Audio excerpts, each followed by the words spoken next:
In the years leading up to World War II, there were many planes made, some successes, some failures, but all were tested and usually used in combat service somewhere. In this video, I'll be teaching you about a plane made in the interwar period that saw some action and served its purpose. So whether you're a history buff, someone who likes planes, or just mildly interested, you will come out of this video having learned something new. So join me today as we go through the development, history, and combat use of the Amiot 143. The year is 1928.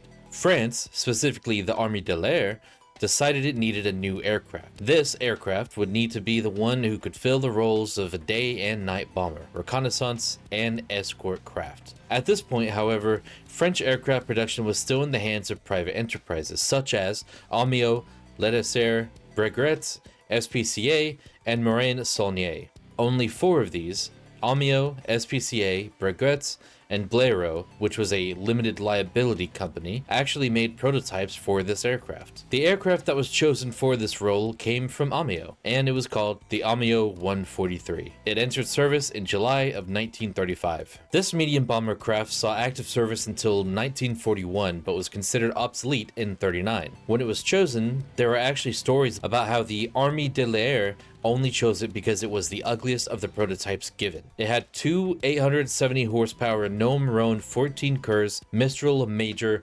14-cylinder radial engines with a maximum speed of 192 miles per hour at 13,000 feet and a climb rate of 14 minutes and 20 seconds to reach 13,000 feet at 18,942 pounds of weight. It had a range of 745 miles, a ceiling of 26,000 feet, and a weight of 13,420 pounds unloaded, 21,385 when loaded. It had a wingspan of 80 foot 5 inches, a length of 59 foot 10, height of 18 foot 8, and a wing area of 1,076 square feet. The Amiot 143 had 4 fully automatic Mach 1934s. One was placed in a flexible ventral mounting in the nose, and equally in the dorsal, as well as one in the back of the fuselage, although this one was not in a ball turret. Likewise, a 4th Mach gun was placed in the floor of the forward fuselage in order to shoot down. As for the payload of the Amiot 143, it had 1,760 pounds of payload on both the internal and external racks, adding up to 3,520 pound payload. This huge payload was better than anything the French had at the time, although with weaker defenses.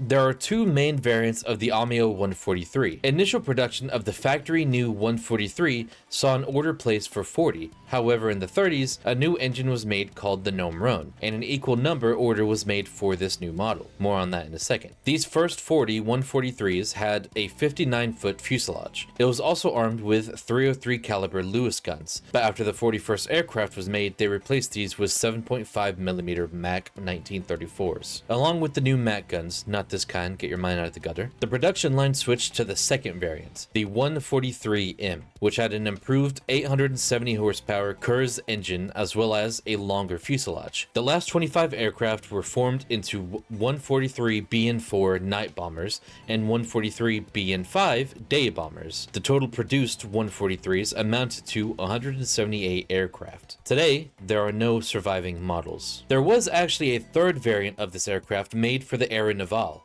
the French naval air branch, that fulfilled the role of a scout/torpedo bomber and given a silvery sheen of paint. It was called the 150BE. Sadly, the only actual example of this craft crashed in 1939.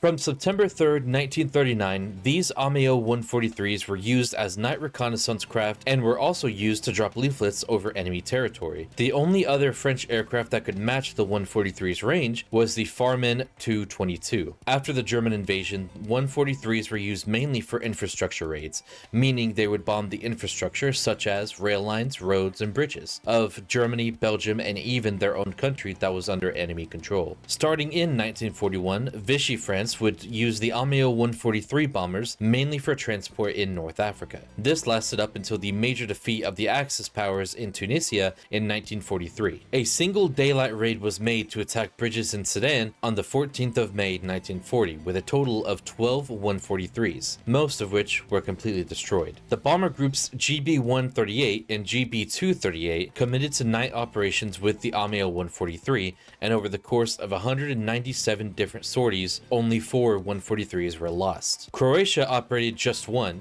the Luftwaffe operated up to 3, and the exiled Polish aces were assigned 3. The last few Amiot 143s were grounded in North Africa in February of 1944.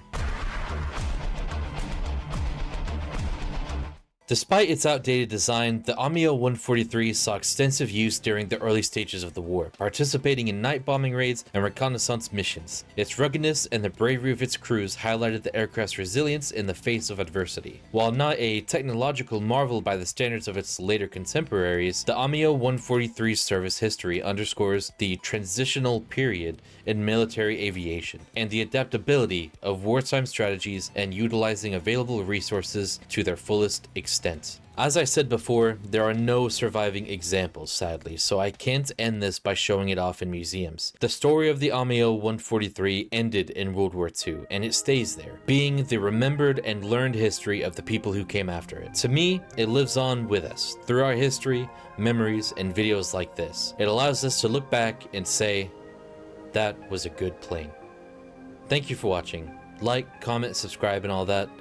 I have been Pigspoo. I hope you enjoyed. Bye.